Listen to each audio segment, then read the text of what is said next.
जय श्री कृष्ण। नमस्कार, आदाब, सत श्री अकाल, वंदे मातरम। आप सभी का हमारे यूट्यूब चैनल सत्युग आरंभ में बहुत बहुत स्वागत है। और खबर है यूपी की भी, और ये पूरे देश की भी खबर है, खाली यूपी की खबर नहीं है।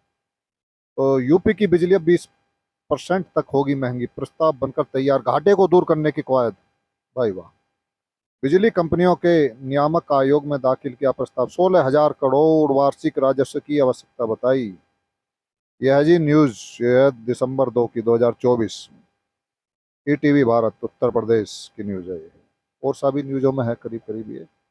तो यूपी में बिजली की दरें बढ़ाई जा सकती है, वह भी करीब 20% तक।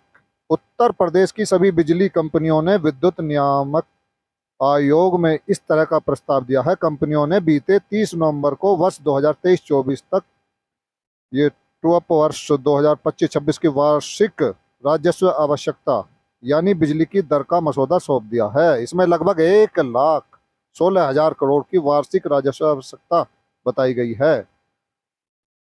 तो महंगी हो सकती है, खबर है लंबी। महंगी हो सकती है बिजली। इन्होंने अपना जो भी मसौदा तैयार कर लिया है। अब इनसे ये पूछो कि जो टाटा बाटा है, टाटा बाटा जो भी इन कंपनियों के इन्होंने दे रखा है, बिजली बनती है ज़्यादा से ज़्यादा, जो बिजली बनाई जाती है कोयले से बनाई जाती है, और कोयले की जो खादानें दे रखी हैं टाटा को, दे रखी है पता ना आजीवन तक दे रखी हैं। कब तक इन्होंने सरकारों ने उनसे वो कर रखा है। 2 रुपए से 20 रुपए टन तक, 2 रुपए से टन, क्विंटल की बात नहीं कर रहे, टन की बातें कर रहे हैं हम। तो 2 रुपए से 20 रुपए टन तक का इन्होंने वो एग्रीमेंट है जो भी है इनसे कंपनियों से। तो लगा लो ये जो प्राकृतिक संपदाएं होती हैं, इन पर किसका हक होता?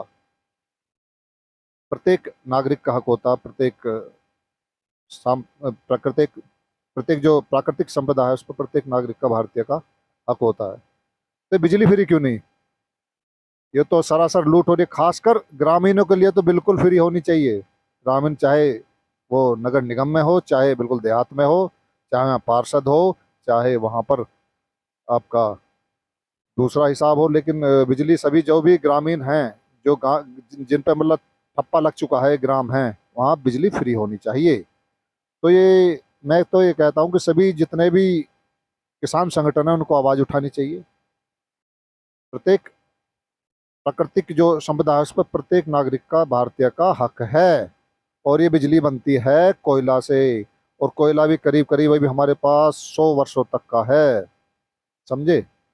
उसके बाद भी बहुत ऑप्शन है बिजली बनाने के। तो ये जो लूट चल रही है, इस लूट को रोकना होगा, क्योंकि शहरों में कोई आवाज़ नहीं उठा सकता। क्योंकि इन्होंने जो इनकी जो व्यवस्था बनाई है, नगरीकरण की जो व्यवस्था है, जो उल्लू डैश मिनातियों की व्यवस्था है बनाएगी, जैसे कि ये फ्लैटों में रहते हैं, इनको बोलते हैं कि अपार्टमेंट, ये शब्द उन्हीं ने निकाला है, और उनके वास्तु के हिसाब से बनता है, उनके उसका जो ब्लैक मैजिक है उसके हिसाब से तैयार किया गया है। यानी कि जो भी लोग उनमें रहते हैं, एक दूसरे से कोई मतलब नहीं रह सकते, एक दूसरे की हेल्प नहीं कर सकते बिल्कुल भी, और आवाज़ उठा नहीं सकते एक दूसरे की।